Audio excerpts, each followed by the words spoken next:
Hello students, BS second year semester 4 शिक्षा शास्त्र विषय के अंतर्गत आज हम पर्सनालिटी के बारे में जानेंगे। पिछले वीडियो में हमने पर्सनालिटी के नेचर के बारे में जाना था।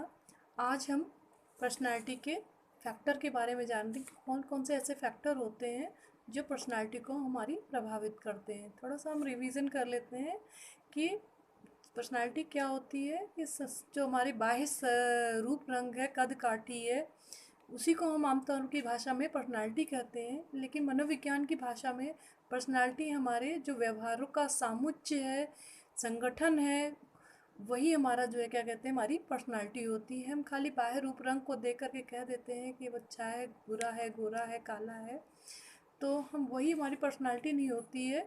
बल्कि जो हम बाह्य रूप रंग, बाह्य रूप से या आंतरिक गुणों के द्वारा, दोनों चीज़ों को देखने के बाद जो उसका बिहेवियर होता है, उन सब उसके व्यवहारों को देखते हैं, अन्य गुणों को देखने के बाद ही हम कोई लेवल लगा सकते हैं कि फला व्यक्ति की पर्सनालिटी बहुत अच्छी है या ख़राब है या वो किस टाइप का है। तो इसकी हम जांच हम करने के बाद ही कर सकते हैं। हम एक दिन में नहीं कह सकते कि फला व्यक्ति जो है अच्छा है या बुरा है।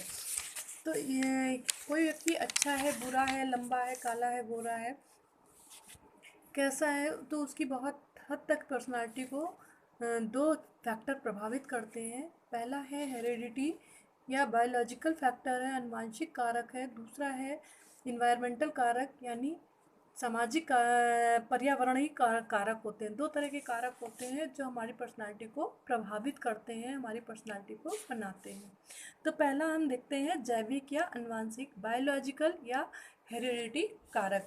तो फर्स्ट इसमें है जैविक कारक के अंतर्गत हमारा शरीर है।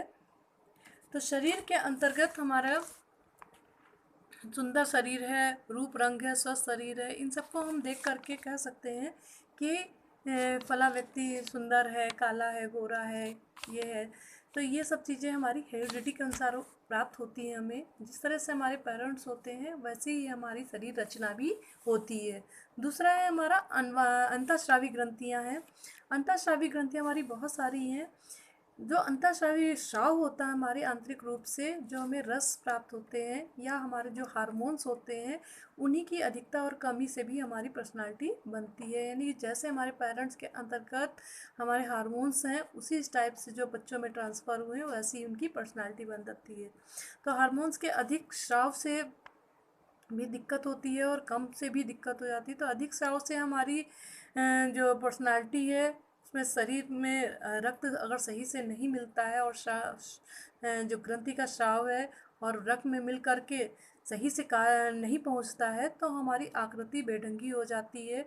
हमारा गठन है, स्वास्थ्य है, संवेदनशीलता है, बुद्धि है, इन सब पर भी असर पड़ता है। तो फर्स्ट इसके अंतर्गत है हमारी थायराइड ग्रंथि है या गल ग्रंथि से भी कहते हैं। तो गल ग्रंथि या जो हमारी थायराइड है, इसके अधिक स्राव से हमारी शरीर में बहुत ज़्यादा चेंजेस हो जाते हैं। तो अधिक स्राव हो रहा है तो हमें तनाव हो सकता है, बेचैनी हो जाती है, उत्तेजना है, ये सब बातें, या व्यक्तित्व का जो व्यक्ति का व्यवहार है उसके अंदर चिड़चिड़ापन आ जाता है। इसके विपरीत अगर स्राव सही से कम मात्रा में हो रहा है तो व्यक्ति, जो बच्चा है, वो मंद बुद्धि हो जाता है, दुर्बल हो सकता है, बौना हो सकता है और कमज़ोर भी हो सकता है। तो ये सब चीज़ें हमारी थायराइड ग्रंथि के अनुसार, तो जिस प्रकार से हमारी हेरिडिटी में हमें प्राप्त हुआ है वैसे ही हमारी जो है पर्सनालिटी बन जाती है। हम कमज़ोर शरीर वाले, बेचैनी में रहने वाले, चिड़चिड़े, हमेशा तनावग्रस्त, द्वंद्व चलता रहता है, ऐसी पर्सनालिटी हमारी बन जाती है। तो इसके बाद है अंतःस्रावी ग्रंथियों के अंदर दूसरी ग्रंथि है हमारी उपरक्त ग्रंथि, एड्रेनल ग्रंथि।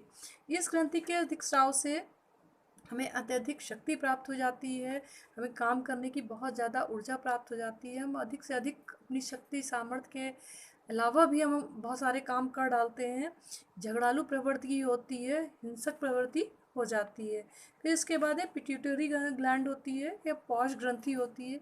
इसके अधिक स्राव से व्यक्ति की लंबाई अत्यधिक हो जाती है, ये या इसकी कमी से व्यक्ति की लंबाई जो है कम हो जाती है, बौने आकार के हो जाते हैं। व्यक्ति 8 से 9 फीट का भी हो जाता है, यानी कि जो नॉर्मल लंबाई होती है उससे भी अधिक हो जाता है।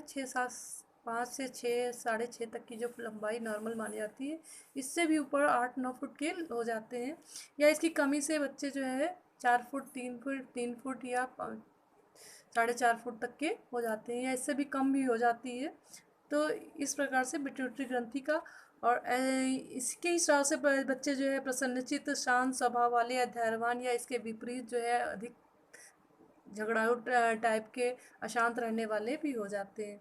फिर है तंत्रिका तंत्र या नर्वस सिस्टम। नर्वस सिस्टम के अंतर्गत मेन इसका होता है ब्रेन होता है। तो ब्रेन हमारा जिस टाइप से काम करता है वैसे ही हमारे अंग जो जो नर्वस सिस्टम वो भी वो काम करते हैं। तो हमारे ब्रेन का भी स्वस्थ होना बहुत ज़रूरी है। फिर है ऐसी में बुद्धि, आईक्यू लेवल हमारा जैसा होता है, हमें हेरिडिटी के अनुसार जिस प्रकार का हमें आईक्यू लेवल प्राप्त हुआ है उसी टाइप से भी हमारी पर्सनालिटी बनती है। हम तेज़ बुद्धि वाले, कम बुद्धि वाले, जड़ बुद्धि वाले, ना सामान्य बुद्धि वाले प्राप्त होते हैं। जिस टाइप के हमारे पेरेंट्स होते हैं या जिस टाइप के पेरेंट्स से हमें गुण प्राप्त हुए हैं उसी टाइप की हमारी जो है बुद्धि भी होती है।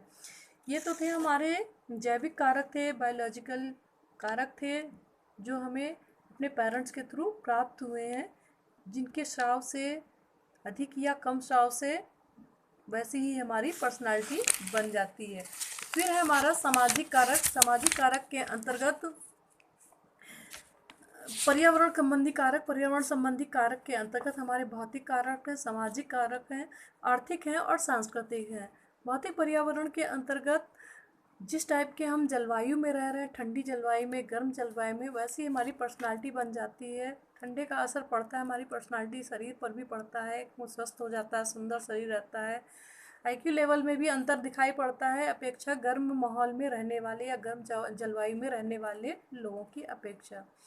फिर है सामाजिक पर्यावरण। जिस समाज में हम रह रहे हैं, जिस लोकेशन में रह रहे हैं, आस पड़ोस का माहौल किस तरह का है, उसका भी असर हमारी पर्सनालिटी पड़ता है। हम बहुत ही अच्छे माहौल में रह रहे हैं जहाँ पर सभी पढ़े लिखे लोग हैं, अच्छी पर्सनालिटी वाले हैं, सभ्य लोग रह रहे हैं, हमेशा अच्छी बातें वहाँ पर होती हैं, कल्चर अच्छी होती है, तो वहाँ पर भी उसका असर पड़ता है। इसके अपोजिट हम गंदी बस्तियों में रह रहे हैं जहाँ हमेशा लड़ाई झगड़े, शराब और गांजा पिया जाता है, लड़ाई झगड़े होते रहते हैं, थाने पुलिस की नौबत आती है, तो उस माहौल का भी असर बच्चे की पर्सनालिटी पर पड़ता है। कहीं ना कहीं कुछ ना कुछ असर जो है बच्चों की पर्सनालिटी पर दिखाई होता है, और बच्चे की पर्सनालिटी वैसे ही माहौल में वैसी ही बन जाती है।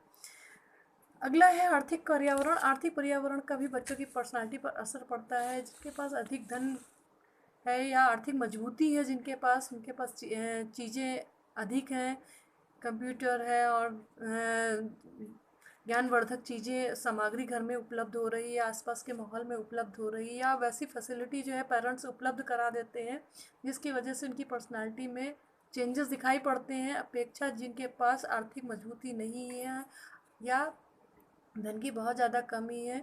तो बुक्स नहीं मिल रही है, अच्छी स्कूल में एडमिशन नहीं हो रहा है, तो उसका भी असर उसकी पर्सनालिटी पर दिखता है। फिर है आगे सांस्कृतिक पर्यावरण। सांस्कृतिक पर्यावरण का भी असर पड़ता है। जिस संस्कृति में हम रह रहे हैं, जैसा हमारा रहन सहन, खान पान, आचार विचार, तौर तरीके हैं, तीज त्यौहार है, भाषा है, उसका भी असर हमारी पर्सनालिटी पर दिखता है। हम अक्सर देखते हैं लोग अलग अलग जो है माहौल से आते हैं और उनका असर दिखाई पड़ता है।